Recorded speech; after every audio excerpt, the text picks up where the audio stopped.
Have you ever been in a space where everything feels like too much? The noise, the lights, the chatter, and then the spiral begins. Oh no, I'm overwhelmed again. I can't handle this. Everyone's going to notice. What if I make a scene? What will they think of me after I leave? Before you know it, every one of your senses is ringing the alarm and you're in full-blown sensory overload. You leave, miss out on something you actually wanted to do, and then spend the rest of the day beating yourself up for not being able to handle it.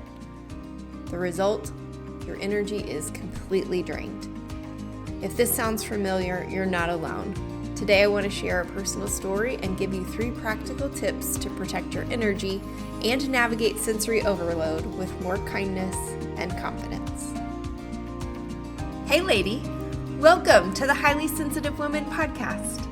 Do you struggle with self-doubt, setting boundaries, or feeling overwhelmed?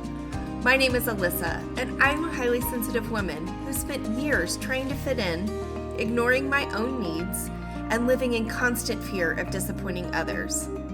But I finally discovered the power of embracing who I am, and now I don't feel so broken. In this podcast, you'll learn to find your voice, set boundaries, and live with bold confidence and inner peace. Grab a cozy blanket. It's time to connect with someone just like you.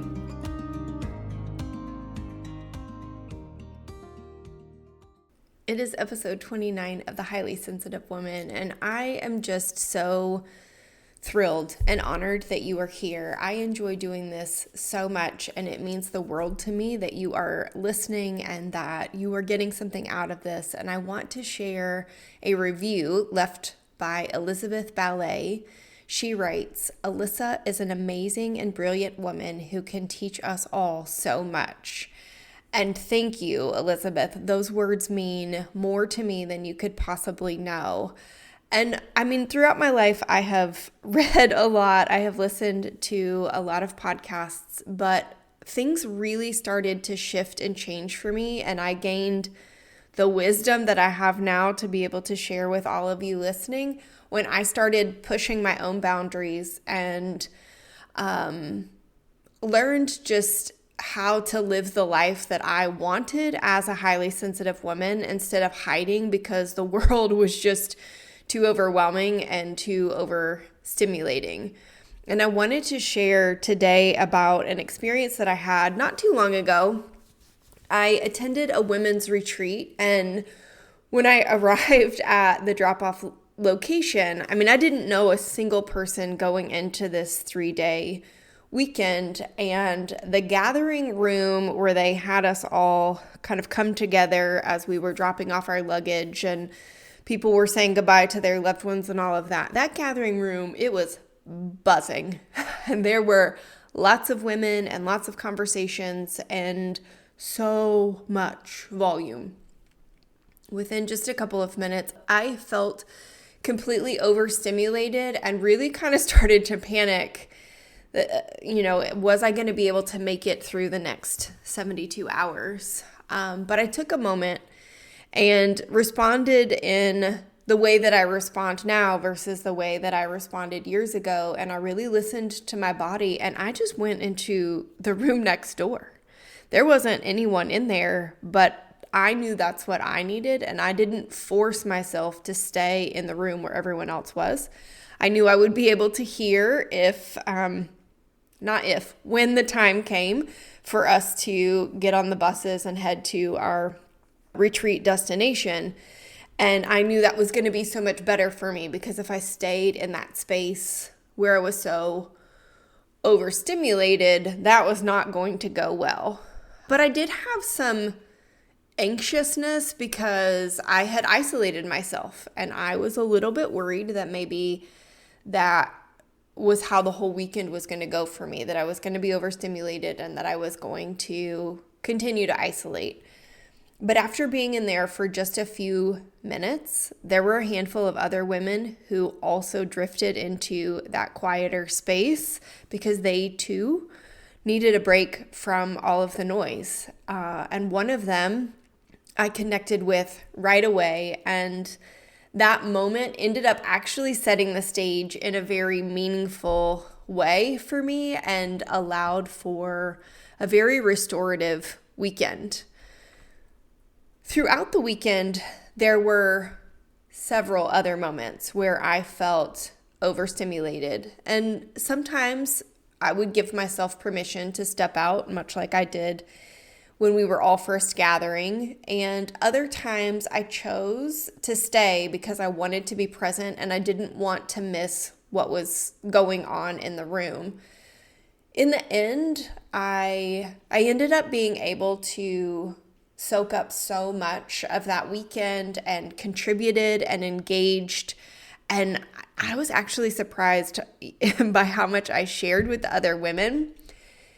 And that weekend was just another moment to teach me and to gain some wisdom that I can then share with all of you about how to find that balance between protecting my energy and still participating in ways that feel really meaningful and life-filling for me. So I wanted to share some 3 practices that helped me manage my sensory overload in that moment and kind of protect my energy so that I truly could enjoy the weekend and get the most out of it. So one, and I know I say this over and over and over again, but I cannot stress the importance of it enough, is listening to your body. And in this instance, I mean like paying attention to what you are actually experiencing. What is it that is feeling overstimulating? Is it the noise? Is it the lighting of the room? Is it there are so many people that you feel kind of crowded? Just being able to name whatever it is that is causing the stimulation allows you to be able to soothe it in a way that you can't necessarily if you haven't named it. In that instance, for me, the noise was the biggest trigger. So I chose to remove myself at times. And then there were other times where I chose some subtle movement, like I would shift in my chair or I might rub my leg. And all of that just kind of helped ground my nervous system in those moments when I chose to stay in the room, because it shifted my focus from the noise to my body, and that really was helpful to me. Another trick or tip is to build in breaks that you enjoy.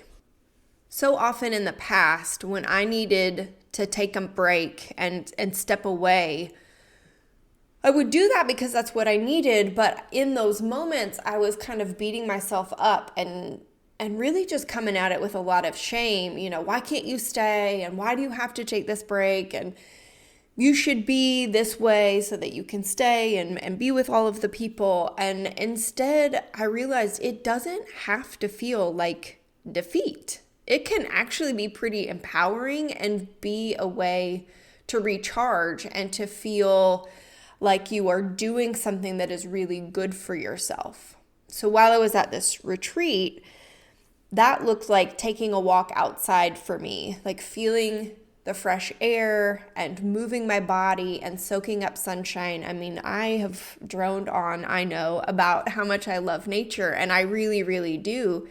So taking that break and getting out in nature, I just looked at it as a way that I was recharging more so than, oh my goodness, I'm overstimulated and I need a break because I can't handle this and my body is bad in some way because it's too much and all of those things.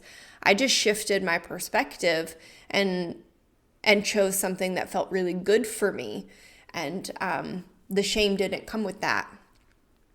For others during that weekend, they also took breaks in a variety of ways. Some took a nap, some opted to journal, some were just kind of doodling while we were in the sessions, and it gave them something to kind of shift their focus. The point really is to give your senses a way to reset that feels good for you and to not have any shame about it. And that leads me to the third tip, and that is releasing the shame.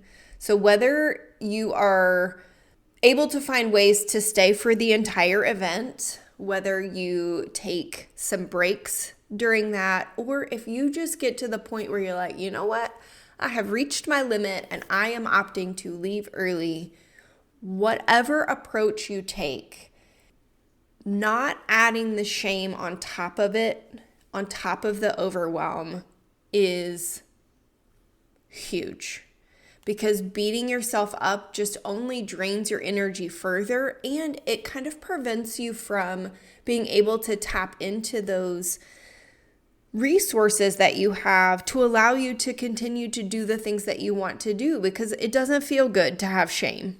Whether you're giving it to yourself or someone else is giving it to you, that shame doesn't feel good. So if you find yourself in situations where you're taking a break, but during those breaks you are shaming yourself, you're less likely to take a break again. And then you either will force yourself to stay in a situation that a 5-minute break would allow you to kind of rejuvenate and be able to enjoy. And ultimately, then you don't enjoy it because you don't take the break, or you just completely skip and isolate and avoid doing the activity, which then leads to more shame, and you just kind of get caught in this shame spiral. But having some self-kindness, that is part of protecting your energy, and it's a great strategy because giving yourself some grace allows you to recover faster and actually enjoy those moments that you do stay for. So even if you miss 5, 10, 15 minutes of whatever the activity is, you're able to enjoy the other minutes that you stay because you took that break versus suffering through it and then you don't enjoy any of it. So what I want you to take away from this and kind of carry with you is there will be times when the stimulation is too much and you choose to leave. And that is okay and totally normal. There will also be times when you find ways to stay and enjoy yourself. And I want you to know that that is completely possible. I'm proud that I gave myself permission to take those breaks when I needed to and allowed myself to take up space in that environment when I wanted to. And I want you to be able to do the same and find that nice balance between both of those things. So here is some encouragement for you and maybe kind of your permission slip that you didn't know you needed. I want you to take up space, protect your energy, and soak up the experiences that you want to have without apology. Take care. I hope you enjoyed today's episode. If so, would you take 30 seconds and share it with a friend who may be feeling like she's broken too? I'd love it if you leave a quick review for the show on Apple Podcasts. It brings me so much joy to know this podcast is helping you. Now it's time for me to stop talking and go soothe my senses in nature. I'll meet you back here next week for another episode. Take care.